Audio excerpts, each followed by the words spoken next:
राधे राधे दोस्तों। आज हम लोग समुद्रन क्लास 10th के समुद्रन का सेट वन के ऑब्जेक्टिव क्वेश्चन को देखेंगे। आज हम लोग रिकॉर्डेड वीडियो को देते हैं, अगला दिन से हम लोग लाइव आके सारा set by set question next दिन से सॉल्व करेंगे। आज हम लोग पहला क्वेश्चन को देख रहे हैं। पहला क्वेश्चन जो है सेट 1 का मैथ का समुद्रन क्लास 10th के सेट 1 का क्वेश्चन नंबर 1। पहला क्वेश्चन दिया है p z equal to z square minus के 64 के शून्यक क्या है, शून्यक है। तो इसका शून्यक ज्ञात करना है।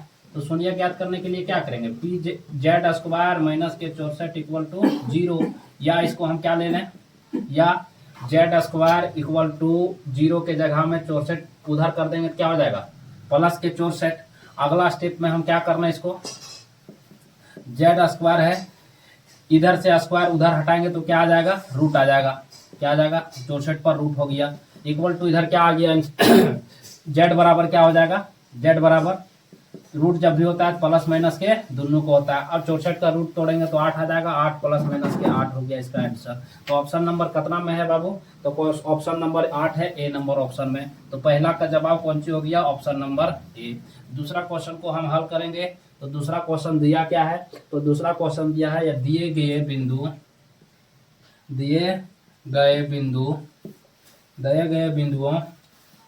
क्या है, पी 6 कॉमा इतना है, बिंदु Q इक्वल टू है 7 कॉमा के 0 और बिंदु और R इक्वल टू है 5 कॉमा के 0 में से कौन x अक्ष को प्रतिच्छेद करेगा।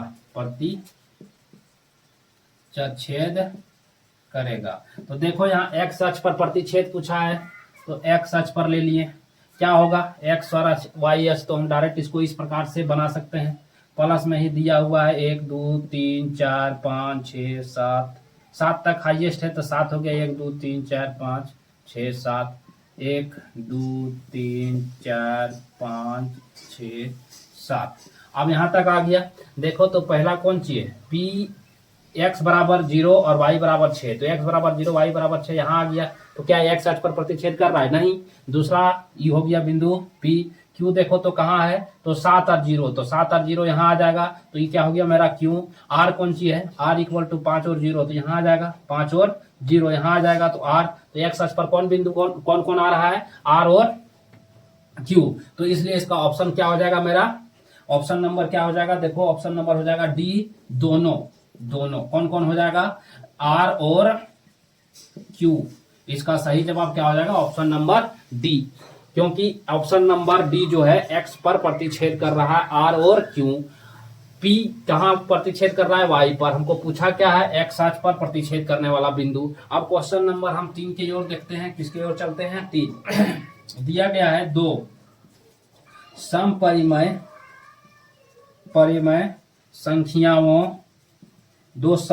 संख्याओं के बीच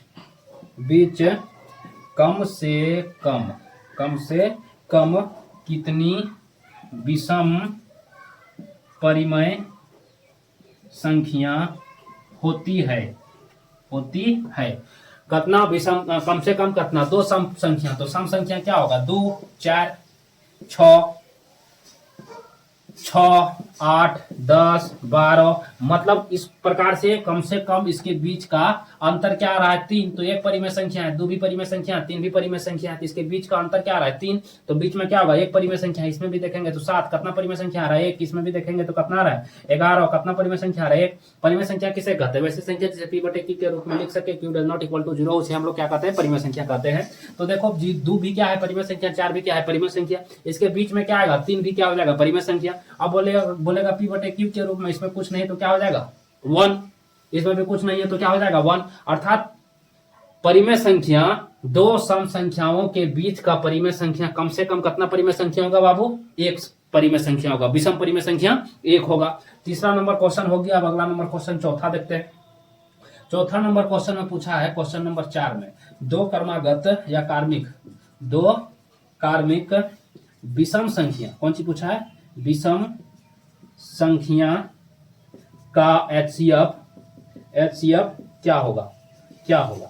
दो कार्मिक विषम संख्या, कार्मिक मतलब कौन सी होता है, लगातार। कार्मिक मतलब क्या होता है, लगातार। कार्मिक मतलब होता है लगातार। लगातार विषम संख्याओं का एचसीएफ क्या होगा। तो जैसे मान लिया जाए 1 और 3 क्या है, लगातार विषम संख्या है। इसी प्रकार से मान लिया जाए हम क्या ले रहे हैं, 5 और 7 लगातार विषम संख्या है। इसी प्रकार हम आगे चले तो लेने क्या, 11 और 13 लगातार परिमेय संख्या है, कौन सी बोलते हैं, लगातार विषम संख्या है। कौन संख्या है, विषम संख्या। इसी प्रकार से आगे चलेंगे तो क्या हो जाएगा, 17 और 19 लगातार विषम संख्या है। अब इन सभी का एचसीएफ निकालेंगे तो क्या आएगा, एक आएगा। देखना है तो देख लो, किसका निकाल दें, 11 का निकालते हैं। देखो 11 एचसीएफ के 13, एक बार में आएगा 11, बच गया कितना, 2 बच गया, 2 आ गया 11, 5 बार में आएगा 10, बच गया 1 आ गया 2 इक्वल टू कितना बचा, 2 बार में 2 कटेगा, कितना आ गया, HCF equal to HCF equal to 1।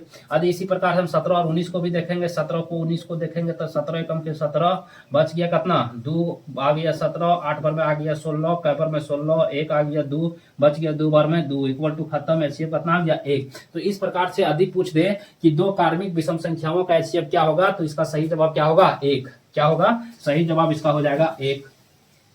तो 1 क्या नंबर ऑप्शन में दिया है, ऑप्शन नंबर ए में, तो इसका सही जवाब हो जाएगा ऑप्शन नंबर ए। आंसर क्या होगा, 1। क्या आंसर होगा, 1। बात समझ में आ गया। चलो ठीक है, ऑप्शन नंबर 1 हो गया। अब अगला क्वेश्चन हम देखते हैं क्वेश्चन नंबर 5 को। क्वेश्चन नंबर 5 को देखते हैं। क्वेश्चन नंबर 4 तक हो गया है, ऊपर मिटाते हैं। क्वेश्चन नंबर 5 देखो।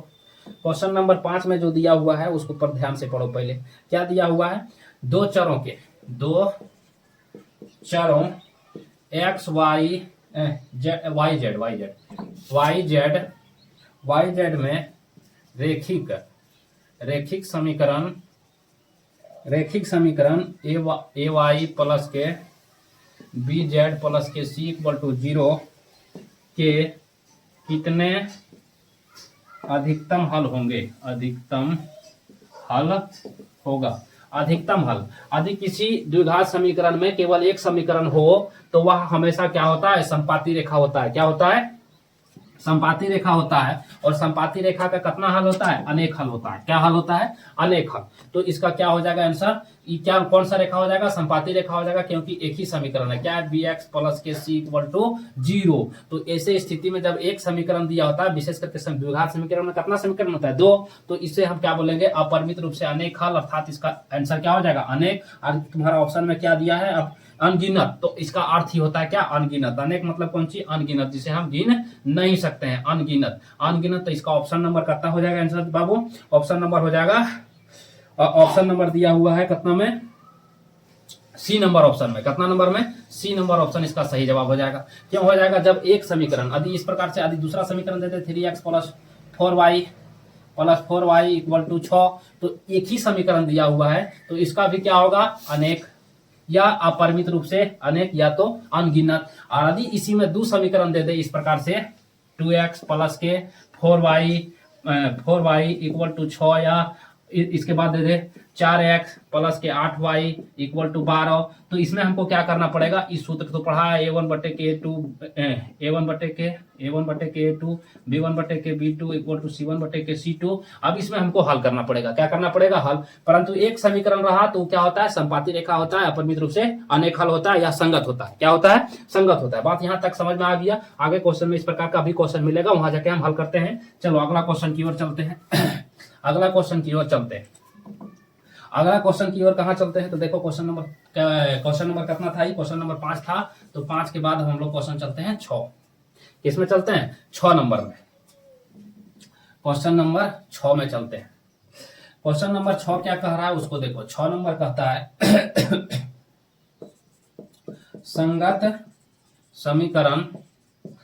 संगत समीकरण युग्म द्वारा निरूपित रेखाएं कैसी होती है। निरूपित रेखाएं कैसी होती है। अब इसमें बस सेम कंडीशन जो बता रहे थे, संगत समीकरण द्वारा निरूपित रेखाएं, तब इसको तुमको 3 बातों पर मुख्य रूप से ध्यान देना पड़ेगा, जो नोट में लिखना है। पहला a1 बटे के A2 does not equal to B1 बटे के B2। इस प्रकार से होता है, जिसको हम लोग क्या कहते हैं, प्रतिच्छेदी रेखा। प्रतिच्छेदी रेखा जिसका क्या होता है, आदित्य हल या एक हल होता है। कितना हल होता है, एक हल। जिसका हल होता है उसे हम क्या कहते हैं, संगत कहते हैं। क्या कहते हैं, संगत। और दूसरा होता है A2 बटे के A1 बटे के A2 इक्वल टू B1 बटे के B2 इक्वल टू C1 बटे के C2। अब ई हो गया संपाती रेखा। कौन रेखा होगा, संपाती रेखा। इसका क्या होगा, अनेक हल होगा। क्या होगा, अनेक हल होगा। इसे हम क्या कहते हैं, संगत। जिसका हल निकलता है उसे हम क्या कहते हैं, संगत। तीसरा होता है A1 बटे के A2 इक्वल टू B1 बटे के B2 equal to does not equal to C1 बटे के C2। ये होता है समांतर। क्या रेखा होता है, समांतर रेखा। समांतर रेखा। समांतर रेखा का कोई हल नहीं होता है। क्या नहीं होता है, कोई हल नहीं। तो इसका क्या होगा, ये असंगत हो जाएगा। क्या हो जाएगा, असंगत। असंगत हो जाएगा। असंगत हो जाएगा। जिसका कोई हल नहीं निकलता उसे असंगत कहता है। अब इस क्वेश्चन जो दिया हुआ है, इसका सबसे पहले ऑप्शन तुमको देखना पड़ेगा। ऑप्शन देख के तुरंत जवाब दे देगा। देखो ऑप्शन में क्या दिया हुआ है। पहला दिया हुआ है प्रतिच्छेदी रेखा। क्या दिया हुआ है, प्रतिच्छेदी रेखा। दूसरा दिया हुआ है समांतर रेखा। तीसरा दिया हुआ है संपाती रेखा। चौथा दिया हुआ है इनमें से कोई नहीं। अब देखो तो इसका आंसर कौन हो सकता है। इसके आधार पर जिसका हल निकलता है उसे संगत बोलते हैं। तो इसमें इसका भी हल निकलता है और इसका भी हल निकलता है। तो आंसर मेरा दोनों सही हो जाएगा। कौन कौन सही हो जाएगा, प्रतिच्छेदी और संपाती। भले तुम्हारा किताब में आंसर कौन दिया है, ऑप्शन नंबर ए दिया है। क्या दिया है, ए नंबर। परंतु ए के साथ साथ यदि इस प्रकार से क्वेश्चन दे तो वहां ओमार शीट में दो गो नहीं रंग देना, रंगना एक ही है। दोनों में से सही है। हम इसको भी रंग सकते हैं या इसको भी रंग सकते हैं। इसलिए मेरा आंसर इसमें क्या है, दोनों में दोनों सही है। परंतु किताब में ए रंग दिया तो इससे घबराने की जरूरत नहीं है, क्योंकि ये भी सही है और ये भी सही है। यदि हम ई भी मारेंगे तो फिर भी मेरा क्वेश्चन गलत नहीं होगा, और ये भी मारेंगे फिर भी मेरा क्वेश्चन गलत नहीं होगा। इस समझ में आ गया होगा पूरी तरह से। अगला क्वेश्चन की ओर हम चलते हैं। अगला क्वेश्चन की ओर चलते हैं। इससे फिक्स है कि ये क्वेश्चन पूछेगा ही पूछेगा। क्वेश्चन नंबर कहाँ चलते हैं तो बाबू, क्वेश्चन नंबर हम लोग 5 नंबर 6 नंबर हो गया, 7 नंबर में चलते हैं। 7 नंबर में एक्स स्क्वायर माइनस के 5x प्लस के 6 इक्वल टू क्या दिया हुआ है, 0। इसका हमें क्या निकालने बोला है, का मूल निकालना है। क्या निकालना है बाबू, मूल निकालना है। तो मूल हम कैसे निकालेंगे, तो देखो तो गुणनखंड करना पड़ेगा। क्या करना पड़ेगा, गुणनखंड। एक्स स्क्वायर माइनस के क्या लिखेंगे, एक्स और 6 को गुना करेंगे, 6x आएगा। गुना करने के बाद हमको 6 आना चाहिए, परंतु जोड़ने घटाने के बाद क्या आना चाहिए, बीच वाला आना चाहिए। तो बीच वाला लाने के लिए हम क्या करेंगे, तो इसको जोड़ देते हैं। -2 माइनस के 3 माइनस जोड़ेंगे प्लस हो गया, 2 3 जोड़ेंगे 5x आ गया, प्लस के 6 इक्वल टू क्या हो गया, 0। इसमें कॉमन क्या जाएगा, x। यहाँ बचा क्या, x माइनस के 2। इधर क्या बच जाएगा क्या बाहर जाएगा, 3। बचा क्या, x माइनस के 3 गुना के 6। ये माइनस कैसे लिए, ये माइनस अरे प्लस माइनस गुना होगा क्या आता है, माइनस आता है। इसमें से एक बार बाहर लेना है, तो x माइनस के 3 हो गया। एक बार अंदर लेना है, x माइनस के 2 हो गया। अब दोनों को हम लोग क्या करेंगे, हल करेंगे। तो क्या आ जाएगा, x इक्वल टू 3 और इधर आ जाएगा x इक्वल टू क्या आ गया, उधर चल जाएगा तो 2 हो गया। इसलिए x बराबर क्या हो गया, 2। इधर हो गया 2 3। अब इसका आंसर क्या हो जाएगा, 2 और 3। देखो ऑप्शन कहाँ 2 और 3 दिया हुआ है, 2 और 3 दिया हुआ है। देखो ऑप्शन इस प्रकार से है, ए नंबर में दिया है 0, बी नंबर में दिया है 3, सी नंबर में दिया है 2, डी नंबर में दिया है बी और सी दोनों। तो मेरा ऑप्शन क्या हो जाएगा, बी और सी, ऑप्शन नंबर डी। कौन सा आंसर सही हो जाएगा, बी और सी का, कि 3 है और 2 है, दोनों का आंसर 3 और 2 आया है। बात समझ में आ गया होगा। हम लोग अगला क्वेश्चन की ओर चलते हैं। ऊपर वाला मिटा देते हैं, देख लो अगला क्वेश्चन। क्वेश्चन नंबर कहाँ चलेंगे, क्वेश्चन नंबर 8। कहाँ चलेंगे, क्वेश्चन नंबर 8 की ओर। तो 8 देखते हैं, 8 में क्या पूछ रहा है, 8 की ओर चलते हैं। 8 में क्या कहता है, 8 की ओर देखते हैं। क्वेश्चन नंबर 8 का रहा है दो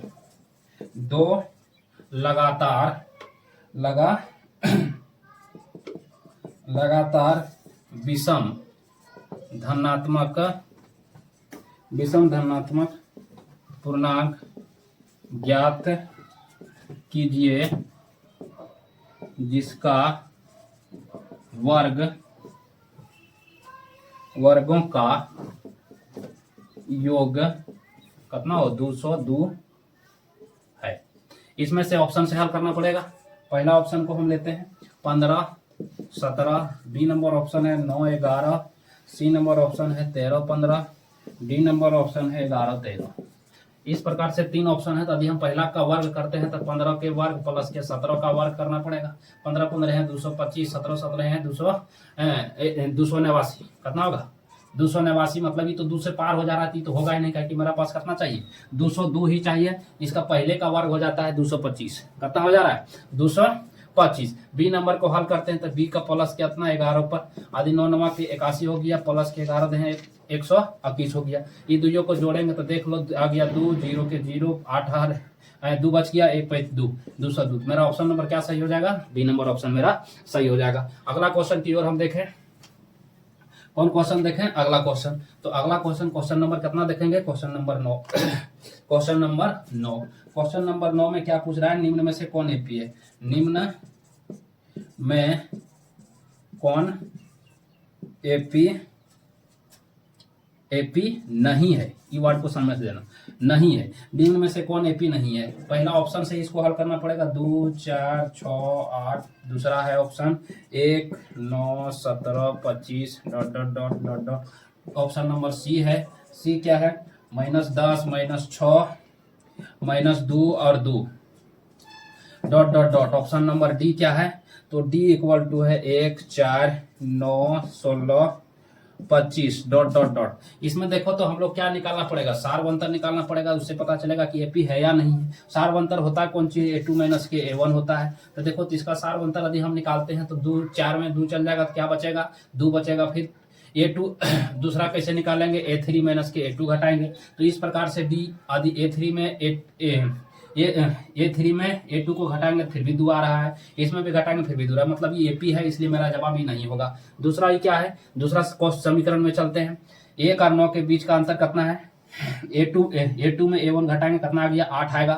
फिर A3 में A2 को घटाएंगे, यहाँ कितना आ रहा है, 8 आ रहा है, मतलब यह एपी है, ये मेरा आंसर नहीं होगा। हमें क्या पूछा, एपी नहीं है। तो तीसरा क्वेश्चन को हल करते हैं, ये दोनों को देख लो, इसे हल करके बताते हैं। आप देखो यहाँ का बता रहा है A2 कितना है, -6 - के 10। तो देखो तो यहाँ कितना आ गया, -6 + के 10 इक्वल टू +के 4।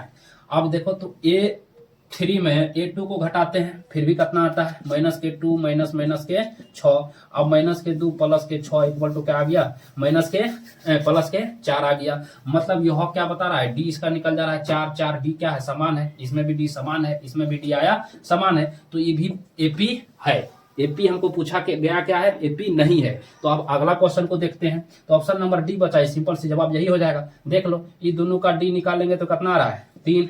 फिर ये दोनों का डी निकालेंगे कितना आ जाएगा, 5। कितना आ गया, क्या डी समान है कि डी समान नहीं है, इसलिए यह एपी नहीं है। तो ऑप्शन नंबर डी इसका क्या हो जाएगा, सही जवाब हो जाएगा। कंप्लीट हो गया। अगला क्वेश्चन की ओर चलते हैं, देख लो अगला क्वेश्चन की ओर चलते हैं। क्वेश्चन नंबर 10, क्वेश्चन नंबर 10 में क्या कहा गया है उसको देखो। क्वेश्चन नंबर 10 में है 10 में दिया हुआ 1, 4, 7, 10 ... का 28वां पद। कौन पद, 28वें पद ज्ञात करें। एपी का 28वां पद ज्ञात करने बोला है। ए बराबर कौन सी हो गया, 1, डी बराबर क्या हो जाएगा, A2 - के A1 अर्थात कि क्या हो जाएगा, 4 - के 1 इक्वल टू क्या हो गया, 3। कितना हो जाएगा, 3 हो जाएगा। डी निकल गया और AN हमको अब निकालना है। क्या निकालना है, AN। अब AN के जगह हम डायरेक्ट लिख सकते हैं इसको, या सूत्र में लिख लो। AN इक्वल टू क्या होता है, A + के N - के 1 × के D। अब AN मेरा कितना है, 28 है। तो A बराबर 28 को निकालना है, तो A प्लस के डायरेक्ट क्या लिख दे, 27 डी लिख दे। कितना लिख देंगे, 27 डी। बात तुम लोग वही रहेगा, घटाएगा तो यहाँ 28 लिखेगा, 28 में 1 बचेगा तो कितना बच गया, 27 डी। अब इसको हम डायरेक्ट निकाल सकते हैं। A 28 इक्वल टू क्या हो जाएगा, 1 + के 27 × के D कितना है, 3। अब D मेरा 3 है। अब देखो तो इसको गुना करो तो आगे 27, 1 + के कितना आ जाएगा, 7 या किसके 1, 3 दूना के 6, 7 या किसके 1, 3 दूना के 6 और 2 8, 81। 81 में 1 जोड़ जाएगा कितना आ गया, 82। तो इसका सही जवाब कौन सी हो गया, 82। देखो कितना नंबर ऑप्शन में 82 लिखा हुआ है। आगे मिटा दें, आगे मिटा देते हैं। 82 देखो ऑप्शन नंबर 10 के कितना में दिया हुआ है, 82 दिया हुआ ऑप्शन नंबर सी में। तो इसका सही जवाब क्या हो गया, option number C. Question number 11 की ओर चलते हैं। कहाँ चलते हैं, क्वेश्चन नंबर 11। दो समांतर, दो समरूप। यहाँ सबसे पहला वर्ड को ध्यान देना, समरूप मतलब त्रिभुज समरूप है, अर्थात दो त्रिभुज बराबर है। त्रिभुजों के क्षेत्रफल, क्या लिखा हुआ है, क्षेत्रफलों का अनुपात कितना दिया हुआ है, 16:18 है, तो उसकी संगत भुजा ज्ञात करें। आदि क्षेत्रफल दिया हुआ है। समरूप मतलब कौन सी होता है, त्रिभुज दोनों तरफ से क्या है, दोनों त्रिभुज बराबर है, दो समरूप त्रिभुज क्या है, बराबर है, तो उसका क्षेत्रफल कितना दिया हुआ है, क्षेत्रफल इक्वल टू दिया है 16 इतना। तो इसे हम किसके रूप में लिख सकते हैं, भिन्न के रूप में लिख सकते हैं। तो भुजा बराबर क्या हो गया, भुजा बराबर 16/81 को लिखेंगे, काट दो, 4 × 16 9 81, 4:9, इसलिए भुजा क्या हो जाएगा, भुजा बराबर हो जाएगा 4:9। देखो 4:9 ऑप्शन कितना नंबर में दिया हुआ है, क्वेश्चन नंबर 11 के ऑप्शन नंबर के सी में, ऑप्शन नंबर के सी में 4:11 लिखा है, तो इसका ऑप्शन नंबर सी हो जाएगा तुम्हारा सही जवाब। क्वेश्चन ऑप्शन नंबर सी हो जाएगा इसका सही जवाब। अगला क्वेश्चन की ओर हम चलते हैं, क्वेश्चन नंबर 12। चले 12 नंबर क्वेश्चन को हम लोग को देखना है। 12 नंबर क्वेश्चन क्या बोल रहा है कि समचतुर्भुज के विकर्ण 12 सेंटीमीटर 16 सेंटीमीटर जिसके प्रत्येक भुजा की लंबाई ज्ञात करना है। बात समझ में आ गया। समचतुर्भुज किसे कहते हैं, वैसे चतुर्भुज जिसके सभी भुजाएं समान होती है उसे हम समचतुर्भुज कहते हैं। क्या कहते हैं, समचतुर्भुज कहते हैं, सभी भुजाएं समान होती है। तो समचतुर्भुज का विकर्ण हमको पता है, मान लिया जाए सभी भुजा समान का एक हम चतुर्भुज बना लेते हैं, बन गया। इसका विकर्ण हमको दिया हुआ है, एक दिया हुआ है 16 सेंटीमीटर, एक दिया हुआ है 12 सेंटीमीटर।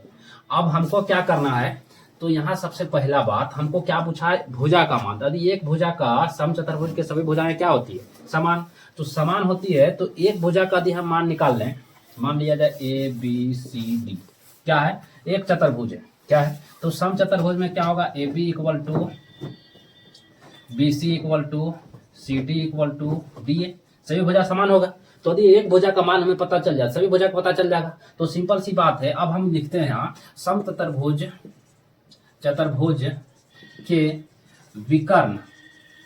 विकर्ण को आधा करने पर, क्या करने पर, आधा करने पर। तो पहला विकर्ण कौन सी है, पहला विकर्ण है 12 सेंटीमीटर का आधा करेंगे तो आ गया 6 सेंटीमीटर। दूसरा विकर्ण 16 सेंटीमीटर का आधा करेंगे तो आ गया 8 सेंटीमीटर। देखो तो ये जो पूरा यहाँ से यहाँ तक का दूरी है वो कितना है, 16 सेंटीमीटर। तो आधा काट देंगे, यहाँ काट दिए, तो यहाँ से यहाँ तक का दूरी हमको पता चल गया कितना है, 8 सेंटीमीटर। और इसमें में भी यहाँ से यहाँ तक का दूरी है टोटल 12 सेंटीमीटर, कितना, 12 सेंटीमीटर, डी से बी का दूरी। अब इसको हमको डी से यहीं तक के चाहिए, मान लेते हैं ओ तक के जहाँ प्रतिच्छेद कर रहा है उसको ओ मान लिए, यहीं तक का दूरी चाहिए, तो इसको आधा कर देंगे, आधा में कर देंगे, कि विकर्ण चतुर्भुज का जब भुजा समान है तो विकर्ण आपस में कौन सी करेगा, समद्विभाजित करेगा, मतलब बराबर भागों में बांटेगा। तो इधर क्या हो जाएगा, 12 को भी कितना भागा दे दें, दूसरे कितना आ गया 8 सेंटीमीटर। अब दोनों विकर्ण चल गया, अभी मेरा क्या बन गया, यहाँ से यहाँ तक की एक क्या बन गया, त्रिभुज बन गया। अब लेते हैं, अब इसको पूरा तरह से लेके तो क्या करेंगे, त्रिभुज क्या ले लें, DOC में, क्या है, DOC में हमको दो भुजा पता चल गया, इसको मान लेते हैं लंब, क्या मान लें, आधार ये हो गया 6 सेंटीमीटर आ गया, और लम्हा में तो एक और त्रिभुज बना लेते हैं इसी प्रकार से, मान लिया जाए इसी के आधार पर हम त्रिभुज बना लेते हैं, बना लिया, मान लो DOC त्रिभुज बन गया, जिसमें हमको क्या क्या इसमें पता चल जा रहा है, तो इसमें हमको पता चल जा रहा है कर्ण निकालना है, ई कर्ण को निकालना है, ई हमको पता है कितना है 8, ई पता है हमको 6। तो कर्ण को निकालना, तो यहाँ क्या हम लिख सकते हैं, पाइथागोरस प्रमेय से। तो पाइथागोरस प्रमेय क्या होता है, सीधा लिखते हैं हिंदी, क्या लिखे, कर्ण स्क्वायर। तो यहाँ इस चतुर्भुज के आधार पर हम देखें तो कर्ण क्या हो जाएगा, कर्ण स्क्वायर, पहले हिंदी लिख लो, कर्ण स्क्वायर इक्वल टू लंब स्क्वायर प्लस के आधार स्क्वायर। तो कर्ण स्क्वायर, मेरा कर्ण क्या हो गया, DC पर स्क्वायर, ई कौन सी है, लंब कितना हो गया, तो लंब मेरा हो जाएगा CO पर स्क्वायर प्लस DO पर स्क्वायर इक्वल टू क्या आ जाएगा, DC पर स्क्वायर इक्वल टू CO कितना है 8 पर स्क्वायर प्लस 6 पर स्क्वायर। अब ये देखो तो DO जो इधर स्क्वायर है उधर चल जाएगा तो क्या हो जाएगा, रूट हो जाएगा, तो 8 64 9 36, इसलिए DC बराबर क्या हो गया, 36 64 को जोड़ेंगे तो कितना आ गया 100 इक्वल टू क्या आ गया, रूट तोड़ेंगे तो कितना आ गया 10, कितना आएगा 100 का रूट 10, इसलिए DC बराबर आ गया 10। अब देखो इसमें पूछा है डीसी जब 10 हो गया, ई 10 हो गया, तो क्या है A B equal to B C, B C equal to D C, D C equal to A C, मतलब सभी भुजाएं क्या हो जाएगी 10 सेंटीमीटर। अतः हम इसमें लिख सकते हैं, अतः प्रत्येक क्या लिख सकते हैं, समचतुर्भुज के प्रत्येक भुजा बराबर 10 सेंटीमीटर होगा। इसका प्रत्येक भुजा कितना हो गया 10 10 10, क्योंकि सभी भुजाएं क्या है, समचतुर्भुज का परिभाषा था सभी भुजाएं समान होती है। विकर्ण परस्पर समद्विभाजित करता है, विकर्ण परस्पर समद्विभाजित करता है, इसलिए इसे हम क्या कर दिया, आधा कर दिए, विकर्ण को क्या कर दिए, आधा कर दिए, त्रिभुज बन गया। अब त्रिभुज को हल कर दिए तो इसका एक भुजा का मान निकल गया, एक भुजा जब मान निकल गया, सिंपल सी बात है, सभी भुजाएं बराबर होती है तो चारों भुजाएं का मान निकल गया। अगला क्वेश्चन की ओर हम चलते हैं, इसको देख लो, मिटा देते हैं मिटा देते हैं। अगला क्वेश्चन क्वेश्चन नंबर की ओर हम चलेंगे। कितना नंबर है अगला क्वेश्चन, 13, 12 हो गया, क्वेश्चन नंबर 13 की ओर मिटा देते हैं।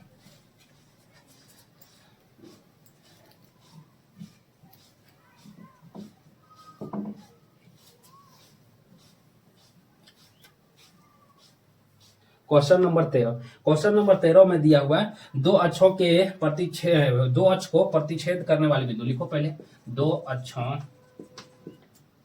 के प्रतिच्छेदी बिंदु को क्या कहते हैं। दो अक्षों के, क्वेश्चन नंबर 13, दो अक्षों के प्रतिच्छेदी बिंदु निर्देशांक ज्यामिति में एक्स अक्ष और वाई अक्ष। अब एक्स अक्ष और वाई अक्ष जिस बिंदु पर कटता है उस बिंदु को क्या कहते हैं, यहां कटेगा तो इसको हम लोग मूल बिंदु कहते हैं। क्या कहते हैं, मूल बिंदु कहते हैं। दूसरा बात, इस रेखा को क्या, कौन सा रेखा कहते हैं, क्षैतिज रेखा। क्षैतिज रेखा हम लोग को क्या होता है, एक्स अक्ष। कौन अक्ष होता है, एक्स अक्ष। ऊर्ध्वाधर रेखा, धर रेखा कौन अक्ष होता है, तो वाई अक्ष होता है। ऊर्ध्वाधर रेखा कौन अक्ष होता है, वाई अक्ष होता है। ऊर्ध्वाधर रेखा कौन सी है, खड़ी है। अब दूसरा बात इसमें एक और पूछता है कि एक्स अक्ष पर दूरी जो, जैसे कि 1 इकाई 2 3 4 ये जो दूरी लेते हैं 1 से 2 के 3 के बीच का जो दूरी है, इस दूरी का नाम हम लोग बोलते हैं भुज। एक्स अक्ष को क्या बोलते हैं, एक्स अक्ष पर जो दूरी होता है उसे हम लोग भुज कहते हैं। वाई अक्ष पर जो दूरी होता है उसे हम लोग क्या कहते हैं, उसे हम लोग कहते हैं कोटि। क्या कहते हैं, कोटि। एक्स अक्ष पर क्या कहते हैं, भुज। वाई अक्ष पर हम लोग क्या कहते हैं, कोटि। अब इसमें क्या पूछ रहा है, दो अक्षों को प्रतिच्छेद करने वाले बिंदु का नाम बताया, तो सिंपल है, दो अक्षों को प्रतिच्छेद करने वाले बिंदु का नाम कौन सा हो गया, मूल बिंदु। देख लो ऑप्शन कहाँ है, मूल बिंदु, उसको मार दो टिक। आदि इसमें पूछे तो ये भुज मारना। इस प्रकार से कितना क्वेश्चन बन गया, इस प्रकार से अधिक क्वेश्चन पूछ दे तो 4 के 4 क्वेश्चन कंप्लीट क्लास 9 क्लास में पढ़ना है। अगला क्वेश्चन देखो, इसका ऑप्शन के नंबर में दिया है, मूल बिंदु है या नहीं, देख लो, ऐसा भी मिला लो अपना। देखो कितना नंबर में दिया है, क्वेश्चन नंबर 13 के क्वेश्चन नंबर बी में दिया है मूल बिंदु, तो इसका ऑप्शन क्या हो गया, बी नंबर सही हो गया। अगला क्वेश्चन की ओर चले हम, इसको मिटा सकते हैं, मिटा देते हैं। अगला क्वेश्चन की ओर चलते हैं, अगला क्वेश्चन की ओर देखते हैं। अगला क्वेश्चन क्या है, 14 नंबर क्वेश्चन। वाई अक्ष से, यही इसका हो गया खेला, वाई अक्ष से 8 इकाई, क्या 8 इकाई। इसका मतलब कौन सी हो गया, वाई अक्ष से तो एक्स अक्ष पर है, से मतलब हो गया कि उससे दूरी में है, दूरी मतलब एक्स अक्ष पर है, इकाई का युग्म एक्स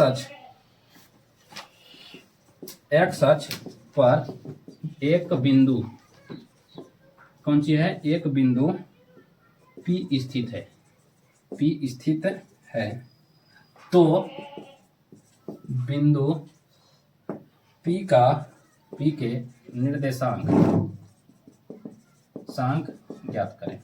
तो P का निर्देशांक ज्ञात करना है किसमें, बिंदु पर, एक्स अक्ष पर। तो P का निर्देशांक क्या हो जाएगा, तो वाई अक्ष से 8 इकाई दूर, तो एक्स अक्ष पर है, तो एक्स अक्ष दिया हुआ है 8, एक्स अक्ष कितना दिया हुआ है 8, तो वाई अक्ष क्या हो जाएगा 0, तो इसका क्या हो जाएगा 8 के 0। कैसे होगा देख लो, ये मान लिया जाए चित्र है, 1 2 3 4 5 6 7 8 है, यहाँ 8 1 से 8 तक दिए हैं, इधर 1 2 3 4 5 6 7 8, 1 से 8 तक मान लो, इधर यहाँ 8 है। अब यहां से देखो तो क्या बता रहा है, वाई अक्ष से 8 इकाई युग्म एक्स अक्ष पर बिंदु पर स्थित है। तो 8 इकाई दूर, तो किस अक्ष से, वाई अक्ष से, तो वाई अक्ष यहाँ है, यहाँ से 8 इकाई दूर कहाँ पहुंचेगा, यहाँ पहुंचेगा। बिंदु क्या है, पी, तो पी में एक्स पहले हम लोग लिखते हैं, तो वाई क्या हो गया, 0 ना हो गया, क्या हो गया, 0, इसलिए इसका 8 कोमा अपना हो गया। और यदि पूछ दे वाई अक्ष से, यदि एक्स अक्ष से दूरी 8 इकाई पर है, तो एक्स अक्ष से दूरी 8 इकाई पर है तब यहाँ आएगा, परंतु पूछा कौन सी है, वाई अक्ष से, तो इसलिए 8 कोमा के अपना हो जाएगा। अगला क्वेश्चन का आंसर देखो, 8 कोमा के है आंसर।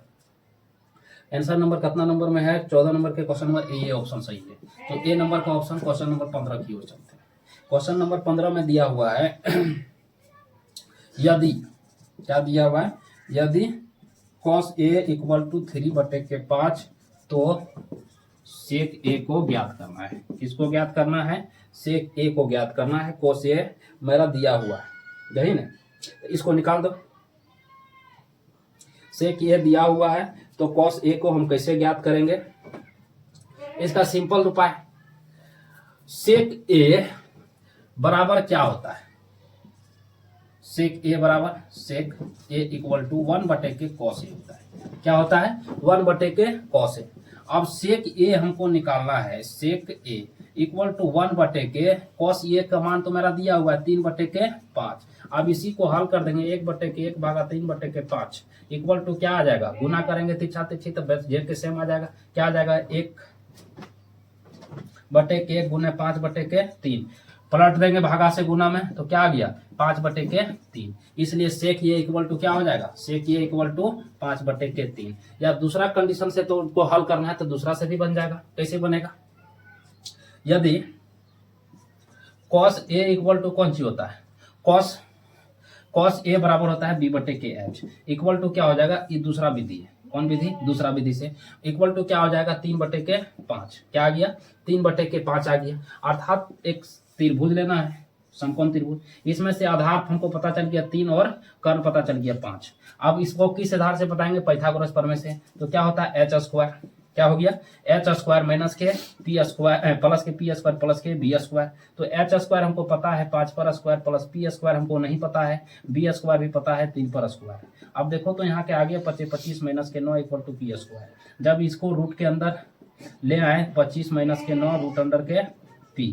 अब यहाँ देखो तो 25 में 9 चल गया, बच गया 16 इक्वल टू क्या आ गया, 4 आ गया। p बराबर कितना आ गया, 4 आ गया। कितना आ गया, 4 आ गया। अब हमको पूछा है सेक का, तो सेक इक्वल टू कौन सी होता है, तो सेक किसका उल्टा है, कॉस का उल्टा क्या है, सेक है। तो कॉस का उल्टा सेक है, तो कॉस का कौन सी होता है, b/के h ताकर कौन सी हो जाएगा, h/के b। तो h/के b कितना है, h/के b, h मेरा कितना है 5 हो गया, b कितना है 3। तो इधर से भी हल करेगा, बात वही, अगर नहीं करेगा फिर भी बन जाएगा। बात कंप्लीट हो गया, कंप्लीट हो गया।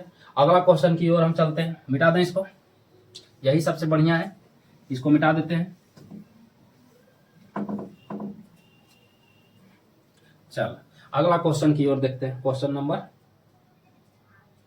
अगला कौन सी है, क्वेश्चन नंबर है 16। कितना नंबर क्वेश्चन है, 16 नंबर क्वेश्चन। इसको पूरी तरह से मिटा देते हैं। 16 नंबर की क्वेश्चन को देखते हैं।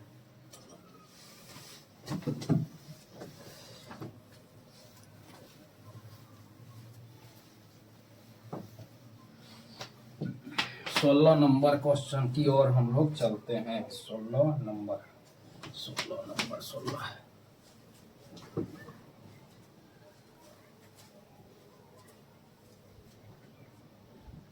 देखो 16 नंबर क्वेश्चन दिया क्या है, उसको लिखो पहले। क्या दिया है, सेक ए प्लस के tan a इंटू के 1 माइनस के sin a equal to cos a, यही है। अब इसमें हमको सिद्ध करना है cos a, अर्थात हम LHS से शुरू करें, LHS से शुरू करते हैं। तो LHS में लिखा क्या है पहले, तो देखो सेक a प्लस के tan a, sec a plus के tan a इंटू के 1 माइनस के sin a, ये लिखा हुआ है। अब देखो तो इसमें क्या होता है, sec A equal to sec A equal to क्या होता है 1/के cos a, जो कि अभी ऊपर लिखे थे 1/के cos a होता है। अब यहाँ बच गया tan, क्या बच गया, tan a. Tan a equal to कौन सी होता है, साइन ए बटे के कॉस ए। साइन ए बटे के कॉस ए होता है। टेन ए इक्वल टू, आगे का स्टेप में हम यदि चलें तो सेक ए प्लस के टेन ए। सेक ए में टेन ए इक्वल टू क्या आ जाएगा, 1 प्लस के साइन ए, 1 प्लस के साइन ए बटे के कॉस ए, बटे के कॉस ए। अब इसको हम क्या करें, 1 प्लस के साइन ए कहां से आ गया, 1 प्लस के साइन ए बटे में क्या आ जाएगा, cos A. Cos A into के 1 माइनस के साइन ए, क्या आ गया, 1 माइनस के साइन ए। अब हम यहां लगाएंगे सूत्र स्वसमीकाएं का प्रयोग करेंगे। तो इसको प्रयोग करो, क्या हो जाएगा, सर्व समीका का प्रयोग। अब देखो तो यहां होगा क्या, 1 प्लस के साइन ए, क्या आ गया, 1 प्लस के साइन ए इंटू के क्या आ जाएगा, इसको गुना करेंगे 1 माइनस के साइन ए, 1 माइनस के साइन ए, दोनों गुना होने के फलस्वरूप क्या आ जाएगा, 1 माइनस के साइन स्क्वायर ए।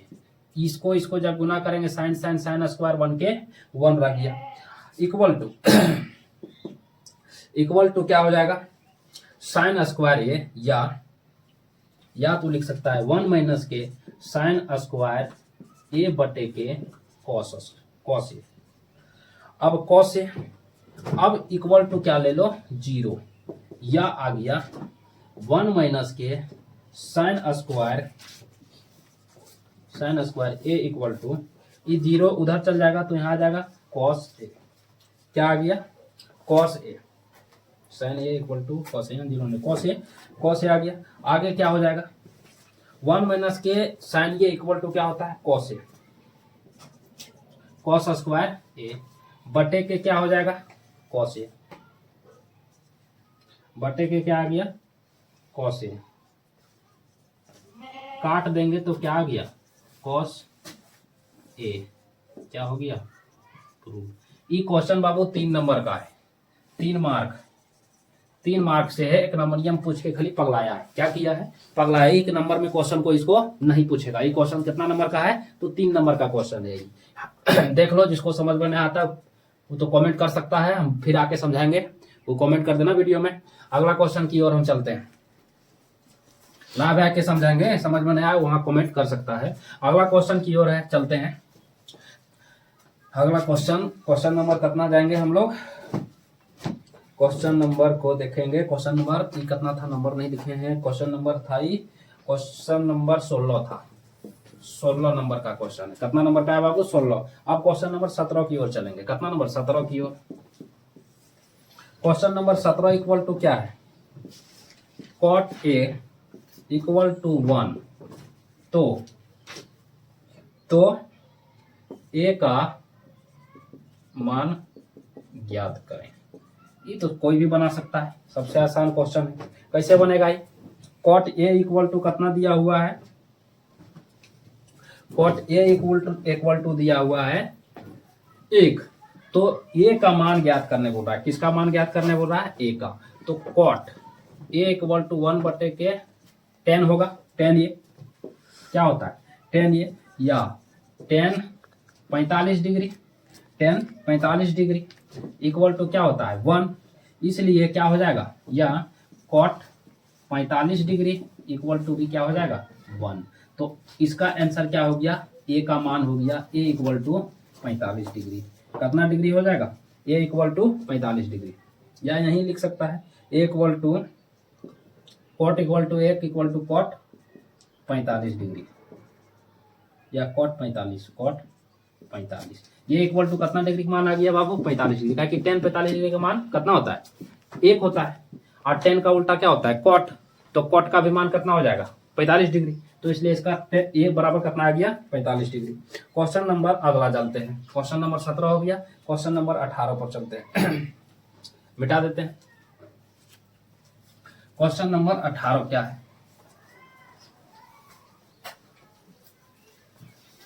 क्वेश्चन नंबर 18 दिया हुआ 18, जब किसी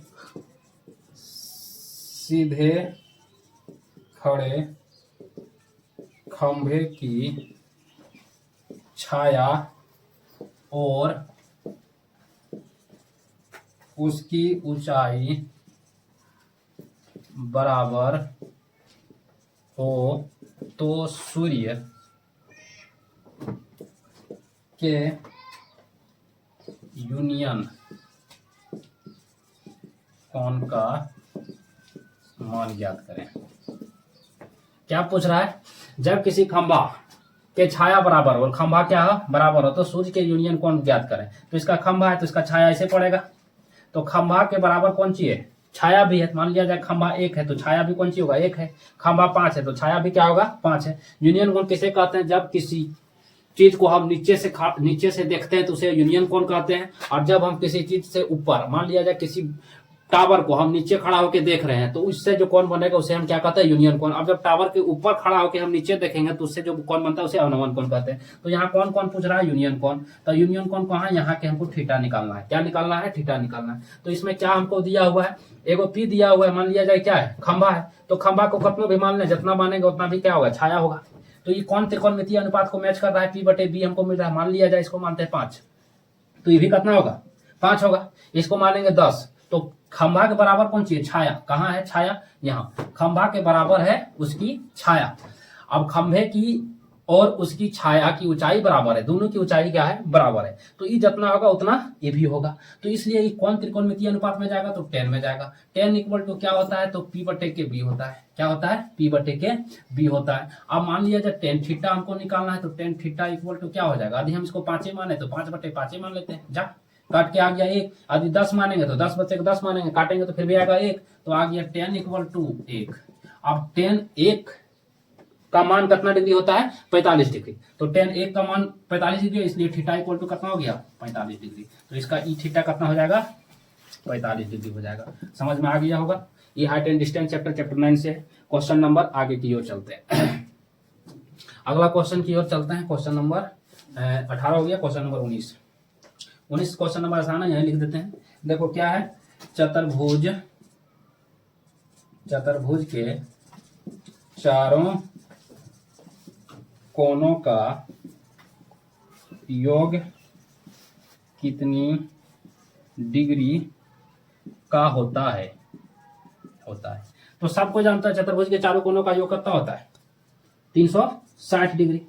तो इसका ऑप्शन कहाँ दिया है? 360 डिग्री ऑप्शन नंबर बी में दिया है। तो इसका सही जवाब क्या हो जाएगा? Option number B. चतुर्भुज के चारों कोनों का योग कितना होता है? 360 डिग्री। त्रिभुज के तीनों कोनों का योग कितना होता है? 180 डिग्री। यदि एक वृत्त के समानांतर 2 स्पर्श रेखा है तो दोनों स्पर्श रेखा के बीच के कोनों का योग कितना होगा? 180 डिग्री। इस प्रकार से तीनों बात को याद रखना। चतुर्भुज के चारों कोनों का योग कितना होता है? 360 डिग्री। तो इसका सही जवाब क्या हो जाएगा? 360 डिग्री। अगला क्वेश्चन की ओर हम चलते हैं 20। कहाँ चलेंगे? क्वेश्चन नंबर के 20 क्वेश्चन को देखो क्या दिया हुआ है। इसको मिटा देते हैं। देख लो एक बार। यहां से शुरू करते हैं, इसको मिटाते हैं पहले। अगला क्वेश्चन नंबर, चतुर्भुज के चारों कोनों का योग कितना होता है? 360 डिग्री। कमेंट करेगा 360 डिग्री। अगला क्वेश्चन की ओर चलते हैं। अगला क्वेश्चन कौन है देखते हैं बाबू। अगला क्वेश्चन हम लोग देख रहे हैं क्वेश्चन नंबर 20 को। क्वेश्चन नंबर 20 की है दार्शनिक संख्या 111 है। इसको ऑप्शन से हल करना पड़ेगा। 1 नंबर ऑप्शन है पूर्ण संख्या। 2 नंबर ऑप्शन है प्राकृतिक संख्या। 3 नंबर ऑप्शन है परिमेय संख्या। 4 नंबर ऑप्शन है सभी। अब देखो इसको, सबसे पहला 111 हम लोग पूर्ण संख्या का परिभाषा जानता है। वैसे संख्या जो 0 से शुरुआत होता है उसे पूर्ण संख्या कहते हैं। 0 से कहां तक जाता है? अनंत तक। 0 1 2 3 4 5 कहा गया? अनंत तक। जब ये रास्ता में चल रहा है 1 2 3 4 5 6 तक कहीं भी रास्ता में भेटाएगा 111? जरूर भेटाएगा। चलो ठीक है, पूर्ण संख्या तो ये हो गया 111। दूसरा क्या है? प्राकृत संख्या। तो प्राकृत संख्या भी कहां से शुरू होता है? तो वैसे संख्या जो 1 से शुरुआत होता है और अनंत तक जाता है। कहां से शुरू होता है? 1 से। तो 1 2 3 4 ... कहां तक जाएगा? अनंत तक जाएगा। तो इस रास्ता में भी वो चल रहा है तो 111 एक न एक मोड़ पर मिलेगा ही। तो एक न एक मोड़ पर क्या कौन मिलेगा, 111 मिलना ही मिलना है। तो इसलिए ये क्या हो गया, प्राकृतिक संख्या भी हो गया, पूर्ण संख्या भी हो गया। दूसरा में कौन सी है, परिमेय संख्या। तो परिमेय संख्या की परिभाषा क्या होता है बाबू, वैसे संख्या जैसे पी बटे क्यू के रूप में लिख सकते हैं, q does not equal to 0, उसे हम परिमेय संख्या कहते हैं। अब परिमेय संख्या तो कहते हैं, ये तो बात ठीक है। तो परिमेय संख्या क्या, 0 परिमेय संख्या है, एकदम 0 संख्या परिमेय संख्या है। 1 भी क्या है, परिमेय संख्या है। 2 भी क्या है, परिमेय संख्या है। अब इस प्रकार से हम अनंत तक इसको बढ़ाएंगे तो इस रास्ता में क्या कहीं न कहीं 101 भी मिलेगा, जो क्या कहलाएगा, परिमेय संख्या कहलाएगा। इसलिए हम कह सकते हैं 1 2 तीनों है, तो इसका सही जवाब क्या आ जाएगा, ऑप्शन नंबर 4। इसके लिए सबसे पहला बात है कि डिफिनेशन आद होना चाहिए, तब इस प्रकार से क्वेश्चन को हल होगा। अगला क्वेश्चन की ओर हम लोग चलते हैं, क्वेश्चन नंबर 20। क्वेश्चन नंबर 21 तो हो गया। क्वेश्चन नंबर 21, क्वेश्चन नंबर 21 में दिया हुआ है, यदि किसी त्रिभुज के भुजाएं ए बी इतना बी सी इतना है तो संभावना ज्ञात करने बोला। देखो क्या दिया है, किसी त्रिभुज के ए बी सी के दो भुजा ए बी 7 सेंटीमीटर और बी सी 4 सेंटीमीटर, तो निम्न में से तीसरी भुजा के माप के लिए क्या संभव हो सकता है। जहां संभव की बात आ गया तो इसके लिए अलग नियम हमको लगाना पड़ेगा। कौन सी, त्रिभुज के, क्या लिखना पड़ेगा, त्रिभुज के असमान या समान भुजा के नियम से इससे हमको हल करना पड़ेगा। त्रिभुज क्या है, एबीसी है। अब इसमें से हमको पता कौन सी है, त्रिभुज एबीसी में पता कौन सी है, ए बी इक्वल टू कितना दिया है 7 centimetre, B C equal to कितना दिया है 4 सेंटीमीटर। अब इसका जो सूत्र होता है समान का, वो क्या होता है, मान लिया जाए एक त्रिभुज है इसे, जिसमें हमको दिया हुआ है, क्या दिया हुआ है, ए बी दिया हुआ है, मान लिया जाए 7 सेंटीमीटर है, ई 4 सेंटीमीटर, ए बी सी। अब ए सी हमको निकालना है, तो इसका सूत्र क्या हो जाएगा, देखो बड़ी भुजा माइनस के छोटी भुजा, तो यहाँ कौन सी है, ए बी माइनस के बी सी, ठीक है। लंब माइनस के आधार इक्वल टू हमको क्या निकालना है, कर्ण, तो ग्रेटर देन क्या होगा, कर्ण क्या है, ए सी, फिर ग्रेटर देन होगा लंब प्लस के आधार, तो लंब मेरा कौन सी है, ए बी, प्लस के आधार कौन सी है, बी सी। अब इस पर इसको बैठाना है, क्या बैठाना है, ए बी मेरा कितना है 7, बी सी कितना है 4, बी सी 4, इससे क्या होगा, ग्रेटर देन ए सी होगा, क्योंकि हमको ए सी निकालना है, कि ए सी निकालना नहीं, ए सी के संभावना को निकालना है। फिर ग्रेटर देन क्या हो जाएगा 7, प्लस के क्या आ जाएगा 4। अब इक्वल टू यहाँ क्या आ गया उसको देखो, तो 7 में से 4 चल जाएगा, बच गया 3, ग्रेटर देन ए सी, फिर ग्रेटर देन यहाँ 7 4 11।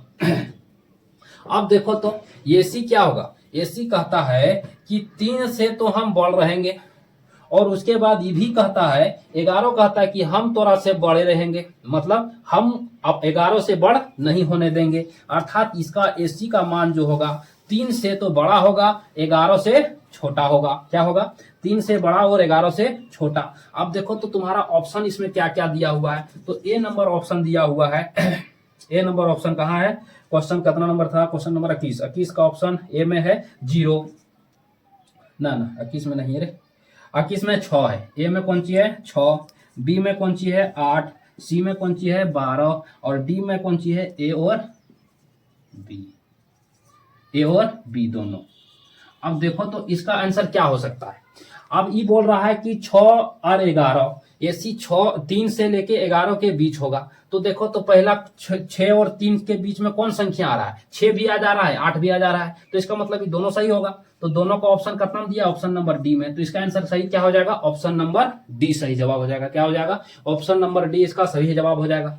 तो इसलिए इसका त्रिभुज का भुजा निकालना बोला है, बल्कि इसको क्या बोलना है, संभावना व्यक्त करने बोल रहा है कि कौन डिजिट के बीच इसका भुजा निकल सकता है, संभावना क्या है। तो संभावना का सूत्र कौन सी होता है, त्रिभुज के असमान भुजाओं के नियम से। तो सूत्र क्या होता है, लंब माइनस के आधार इक्वल टू भुजा लंब प्लस के आधार। अब दोनों में से जो हल किया तो मेरा 3 आ गया, एसी क्या निकलेगा 3 से 3 से बड़ा और 11 से छोटा। तो 3 से बड़ा 11 से छोटा कुछ भी आ सकता है, 6 भी आ सकता है, 7 भी आ सकता है, 8 भी आ सकता है, 9 भी आ सकता है, 10 भी आ सकता है, 4 भी आ सकता है। तो इस प्रकार से, बल्कि इसमें 12 क्यों नहीं हुआ, क्योंकि 11 से ही बड़ा है तो ई नहीं होगा।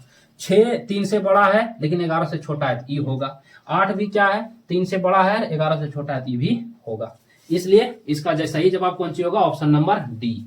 ऑप्शन नंबर डी इसका क्या हो जाएगा, सही जवाब। ए और बी दोनों सही होगा। अगला क्वेश्चन की ओर हम चलते हैं, क्वेश्चन नंबर 22। क्वेश्चन नंबर 22 इसे देख। अगला क्वेश्चन देखो, क्वेश्चन नंबर 22 में क्या है, एक पासे को उछालने पर एक सम संख्या आने की परखता ज्ञात करना है। तो सबसे पहले क्या देखेंगे, पासा। पासा में कितना संख्या होता है, 1 2 3 4 5 6। एक पासा में, पासा मतलब लूडो के गोटी में कहां तक अंक होता है, 6 तक। इसमें क्या पूछा है, सम संख्या आने की संभावना, सम संख्या। तो देखो तो 1 से 6 में सम संख्या कौन कौन है, 2 है, 4 है और 6 है। तो पर्याप्ता बराबर क्या होता है, पर्याप्ता बराबर होता है अनुकूल परिणामों की संख्या, अनुकूल परिणामों की संख्या बटे के कुल परिणामों की संख्या, कुल परिणामों की संख्या। तो परक्ता बराबर कौन सी होता है, अनुकूल परिणामों की संख्या। आने वाला कौन है, 1 2 3 तक। अनुकूल परिणामों की संख्या कितना होगा, 3। कुल परिणाम कितना, 1 2 3 4 5 6। 3 बटे के 6 काट देंगे, कितना आ गया, 1 बटे के 2। देखो इसका ऑप्शन नंबर 1 बटे के 2 22 में दिया हुआ है, तो ऑप्शन नंबर बी में दिया हुआ है। तो इसका सही जवाब क्या हो गया, ऑप्शन नंबर बी। अगला क्वेश्चन, क्वेश्चन नंबर 23 में चलते हैं। किसमें चलना है, क्वेश्चन नंबर 23 में। 23 में कौन सी है,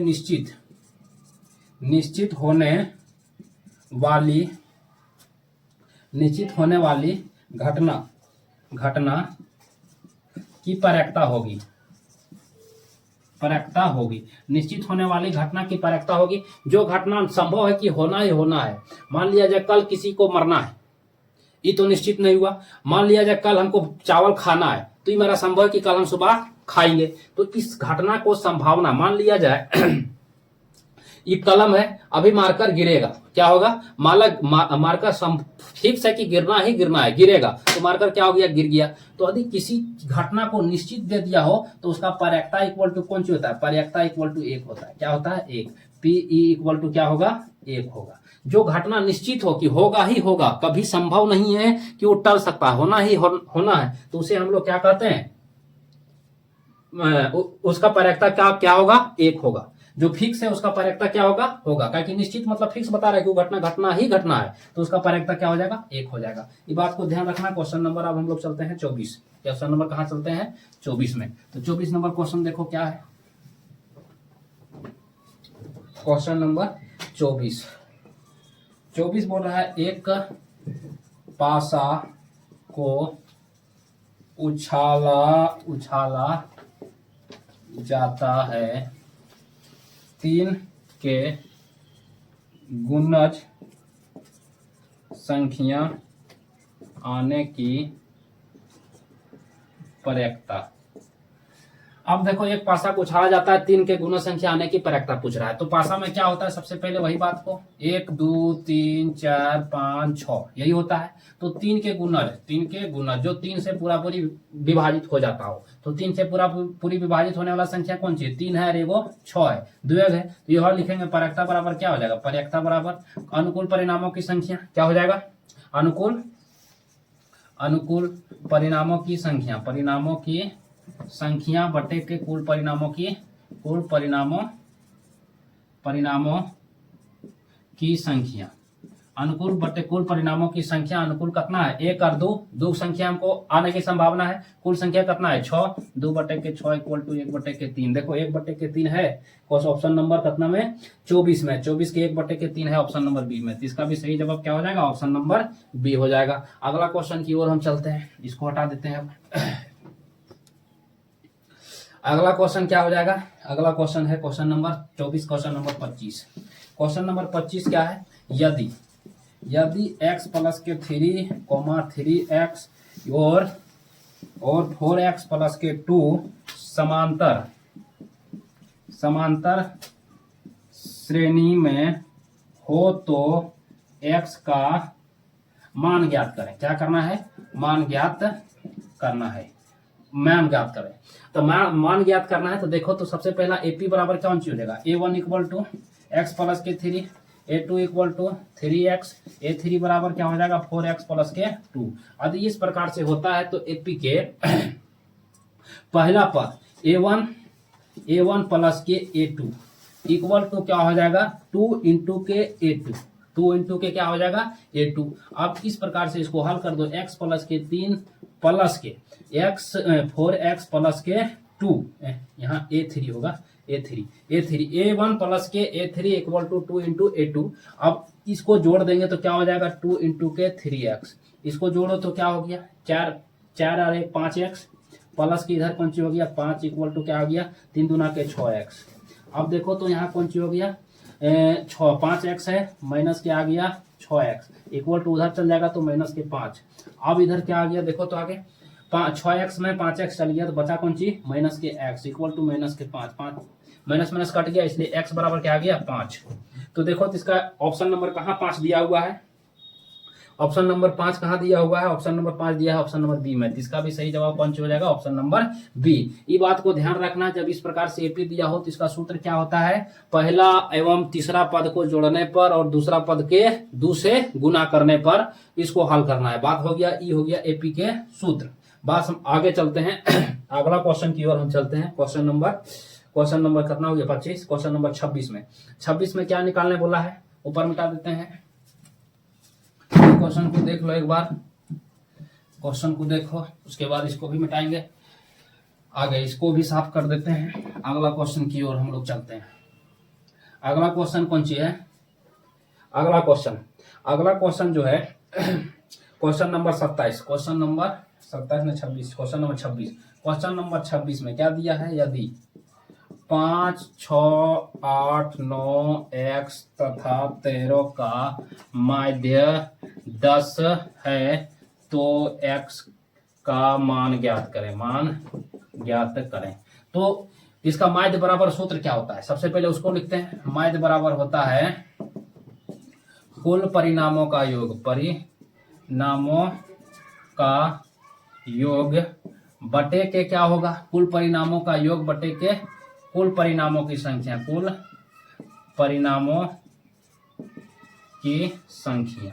तो माध्य कितना दिया हुआ है 10, कुल परिणाम कितना है 5 प्लस के 6 प्लस के 8 प्लस के 9 प्लस के x प्लस के 13 बटे के कुल कितना हो गया 1 2 3 4 5 6, कुल कितना दिया हुआ है 6। अब यहाँ कितना आ गया 10 इक्वल टू 13 और 9 हो गया 13 9 22 22 और 8 30 30 6 36 36 5 41 प्लस के x इक्वल टू 6। अब देखो तो 36 गुना करेगा तो 10 कहाँ आ जाएगा, इसमें 6 गुना हो जाएगा 60 प्लस के 4x।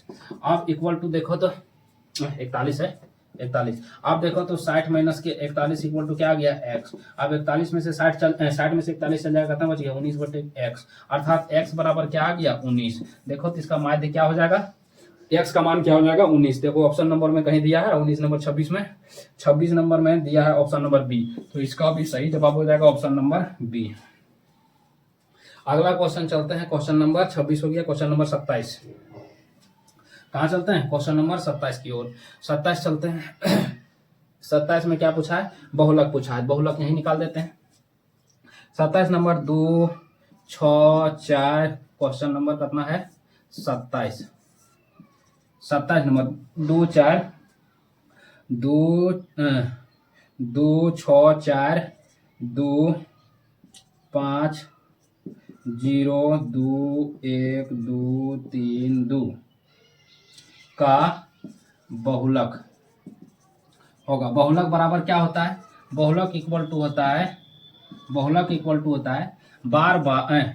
सबसे अधिक बार